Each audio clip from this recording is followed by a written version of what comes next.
Hello, world. My name is Stephen. I'm a 55-year-old convicted felon, currently on my 23rd year of a 63-year to life sentence under California's infamous three strikes law. I was arrested on March the 26th, 1999, and charged with a crime of dissuading a witness, an effort I was making to assist another individual with his legal dilemma because of my experience as a paralegal and other successes I've had winning previous cases in the past. And that led me to being charged with, tampering with witnesses and something of that nature. And so I was arrested and charged with dissuading a witness, terrorist threats, and threatening a witness. And because of my past and previous prior convictions that I had, I was eligible for this life sentence under California's infamous three strikes law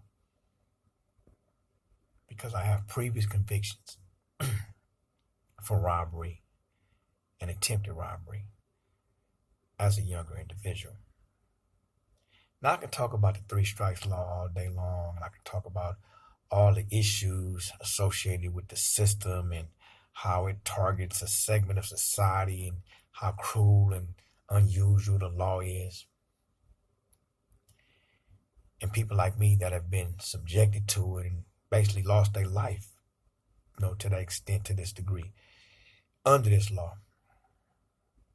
But there's a whole nother side to the struggle that I'm going through and what I'm enduring, that society hasn't had the privilege, luxury, and opportunity to become familiar with. People such as myself that are incarcerated under this law, and even for crimes such as murder, and robberies and other crimes that are, deemed by society to be violent and serious. We're sentenced to prisons, and this is where we live. Now, do we become more savages once we come to prison? Or do we actually discover who we are as a people and as humans? Do we take steps to learn about the mistakes we made, the poor choices we made, and add that to the set of circumstances that we always tend to blame as the reason why we get ourselves caught up in these situations? Or do we take an introspective analysis of what we need to grow and improve upon ourselves as individuals who take responsibility for the actions and try to change who we are and purge that nefarious criminal mind state from the way we view society and the world, so we can transition back into society as productive members of such a society. So, like I said, I'm not here to point any fingers. I just want to share my story, a journey that I had to travel all these years, and what the end result is. Now, like I said, it started out where I was assisting an individual with his crime. He had been charged with a murder, and he was in LA County Jail, where I initially had this discussion about a system. Now, I knew him because he's from my neighborhood, and we were living, in close proximity to each other in the city of Hawthorne. And that's where the murder took place that he was involved in. As it happens, I was recording music back then. And I was coming from the studio one night and stopped at the store and, saw this guy out there trying to sell a bike.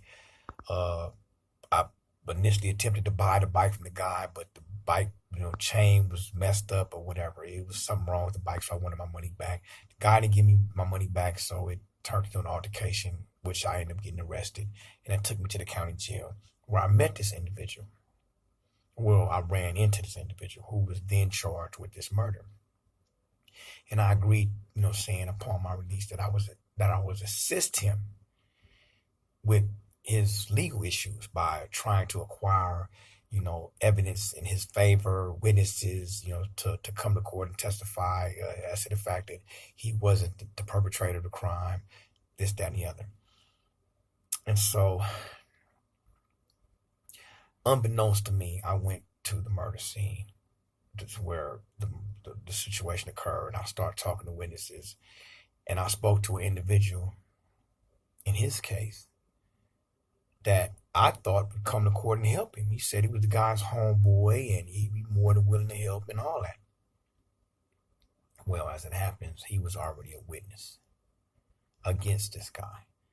So I fell into a trap to begin with.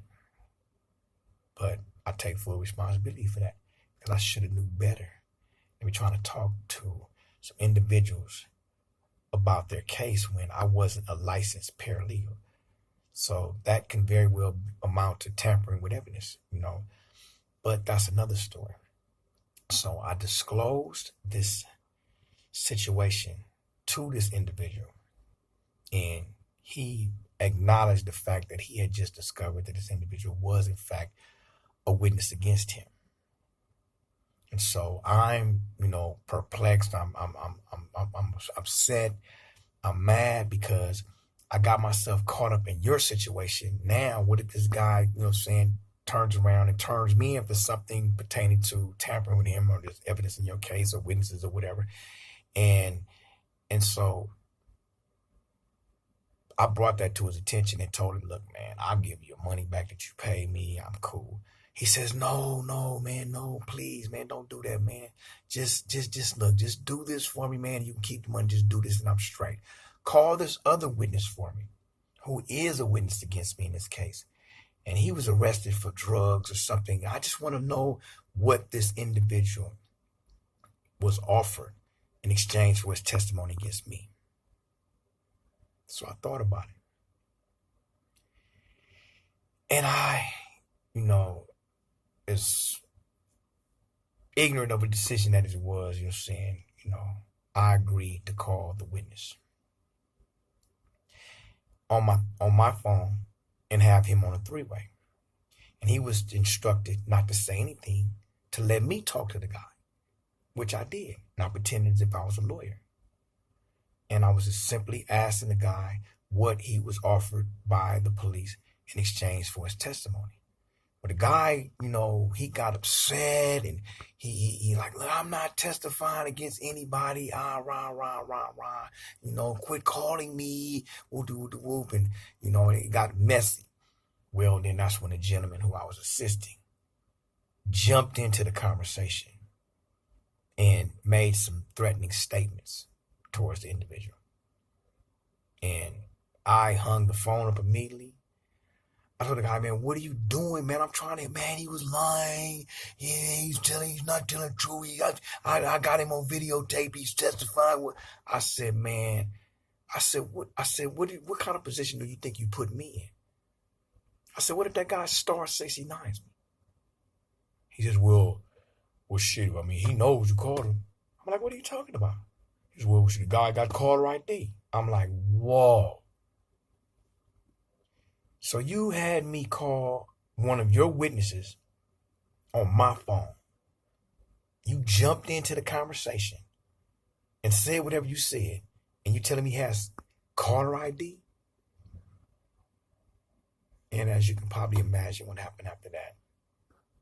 The following morning, the police kicked my door in. And I was taken to jail and charged with threatening a witness. And that was the beginning of the story.